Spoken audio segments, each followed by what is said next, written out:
I think that's a very spirited presentation of the NDC's position on Galamsey. And it's good that we talk about these things. And, you know, at the end of the day, we are serving the Ghanaian people, everyone in public life. We are serving the Ghanaian people. The Ghanaian people want a problem solved.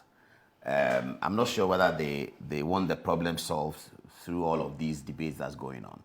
There's only one group of people who can solve the problem, and it is the people who hold the power under the social contract, which is currently the NDC government led by President Mahama.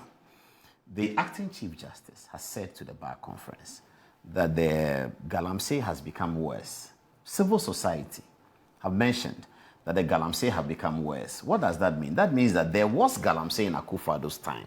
Certainly there was. But they are saying that it has become worse. If we talk about evaluating Akufo-Addo and the work he did on Galamsey, we will find that in March 2017, 3 months after he became president, he convened a meeting on Galamsey, whilst remembering that the MPP campaign of 2016 never pinned Galamsey on the administration of President Mahama. But Galamsey was becoming such a threat that 3 months into Akufo-Addo's administration, he convened the first meeting on it. Sometime in 2017, he banned small-scale mining. That's a matter of fact. That the president, in confronting the Galamsey menace of 2017, 8-9 years ago, decided to occasion a ban on small-scale mining. That was a definitive step taken by the government and the president. The ban was lifted sometime later, and between the process there, in the intervening period between the ban and the ban being lifted, many measures were put in place, including some of the things that President Mahama is doing today, which many of the Galamsey watchers say that was done by the MPP administration. This tracking thing was done by the MPP administration. Blue Water Guard is a different name. It was done by the MPP administration. All of these were put together to ensure that when the ban on small-scale mining is lifted at a certain point, there would be better ways of mining and people will be equipped to mine in a better way. One way or the other, somehow or other, the Galamsey menace continued until 2023-2024, to the point where it became a major election issue. Whereas the MPP was defending itself that it's taking all the measures, the NDC was reminding the NDC, MPP, and rightly so, that you say you have taken measures. You say you have done all of these things. There are two critical measures that you haven't taken. You should repeal the law in Parliament that allows people to mine in forest areas. You should repeal it, not an amendment. And you should also declare a state of emergency, because at this stage, you have done everything that you can do. This was a major campaign issue. When the NDC came to government, the finance minister went to Parliament, I believe based on the campaign, because the NDC had campaigned on certain things that they didn't like. Galamsey is one of those. They had campaigned on taxes that were nuisance taxes, and the people of Ghana seem to have agreed with them. The massive endorsement of the NDC in the election suggested that the people in Ghana had bought into some of their campaign. Kesel Atoforsen went to Parliament in the first instance, repealed electronic levy, e-levy, 1% on electronic transaction, repealed. Betting tax, 10%, withholding tax on winning a bet, repealed. Emissions levy, a tax on carbon emissions from vehicles and industries, repealed. VAT on motor vehicle insurance, a 21% VAT on rate of non-life insurance, which people were complaining about, repealed. Tax on unprocessed gold, 1.5% withholding tax on gold from small-scale mining, repealed. COVID-19 levy, a levy introduced during the pandemic, repealed. 7 or so acts of the, or if you like, sins of the former government were repealed.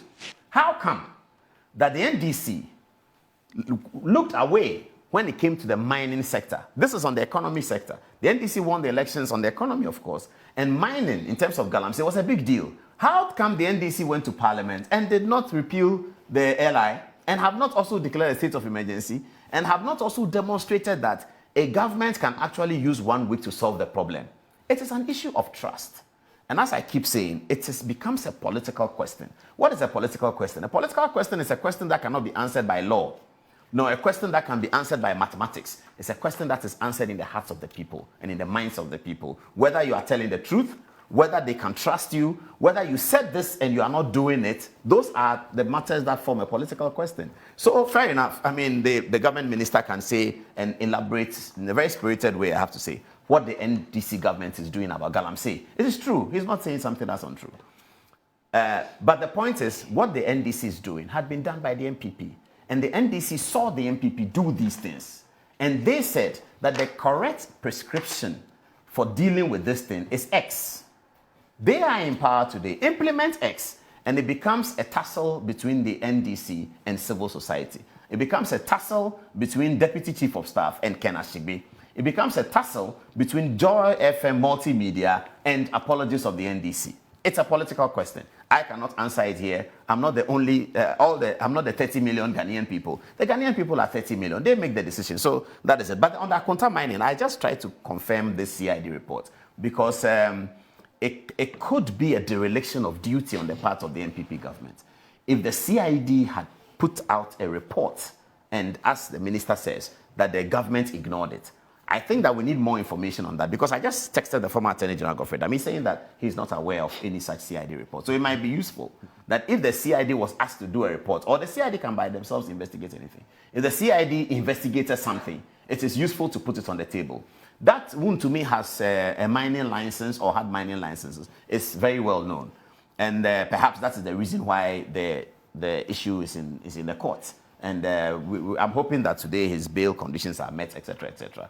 But that also brings up the issue of weaponizing judicial processes. But anyway, so on the Galamsey, it's a political question. All these things have been done.